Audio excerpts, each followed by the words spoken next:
Hi, I'm Eric Bovim, Managing Director of McBee Strategic, and I'm joined by Lauren French today, author of our Insight product. Lauren, you had a lengthy piece last week about the battleground state fight that will shake out between Hillary Clinton and Donald Trump. Tell us what you think will transpire in the next week or two. Well, what you're really seeing post the two conventions is Hillary continuing to rise in the polls. Every candidate ever always gets a post-convention bump. That's to be expected. But polls are continuing to come out showing her in the lead, including one today had her 6 percentage points up over Donald Trump. Right. And that's not because of the convention anymore. That does really level out about a week after. That's because of a series of comments Donald Trump has been making about Gold Star families, comments about Second Amendment voters, either you're a Hillary Clinton voter saying potentially protecting violence against her or her judges, you're a Trump supporter really just talking about a voting bloc. It's heavily contested.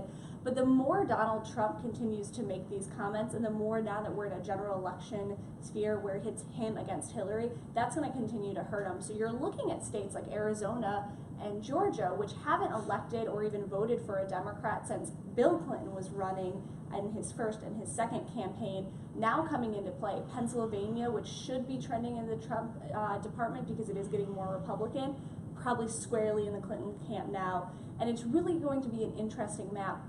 And what I wrote in Insights was that we're not looking at Republican states or Democratic states anymore. We're looking at Trump and Clinton states, and never again are we really going to see the demographics split this way.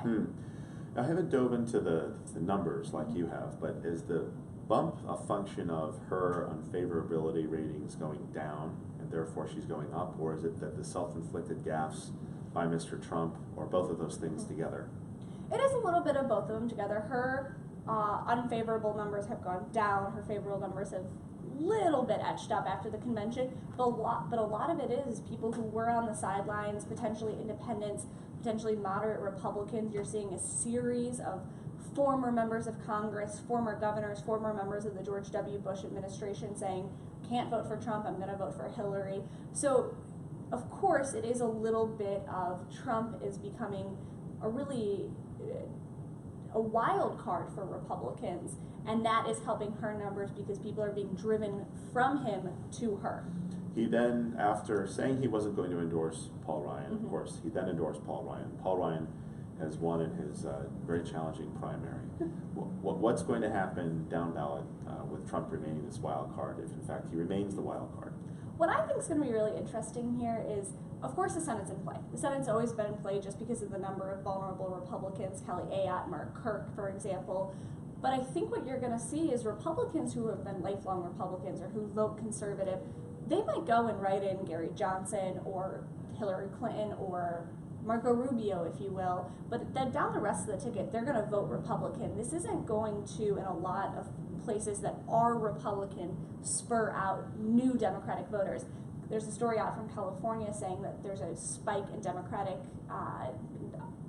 registrations to vote, but California is pretty much a Democratic state. So I think the House is going to maintain generally about the same parameters. Maybe Democrats pick up, I would say, 8 to 10 seats. I think that's what is a smart guess.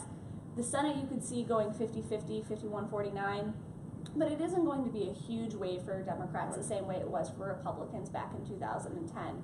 I think this is just reflective on Donald Trump because he is, for one, not really considered a Republican by many in the party, and two, just so unique in this atmosphere. We've never really had a presidential candidate like him.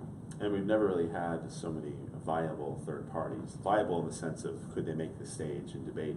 Do you think Gary Johnson will get a podium at the debates? Networks are being told to prepare to have him on this stage. He's polling, anywhere from 2 to 11% depending on the polls, and that could make him a contender.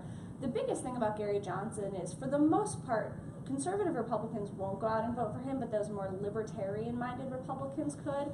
So could he be a spoiler for Trump or a spoiler for Clinton? And what happens when he's given a national debate stage, and a stage he's never gotten before in the media? It could be fascinatingly interesting. Lauren, thank you very much. Lauren French, Eric Bovim, McBee Strategic. We'll see you soon.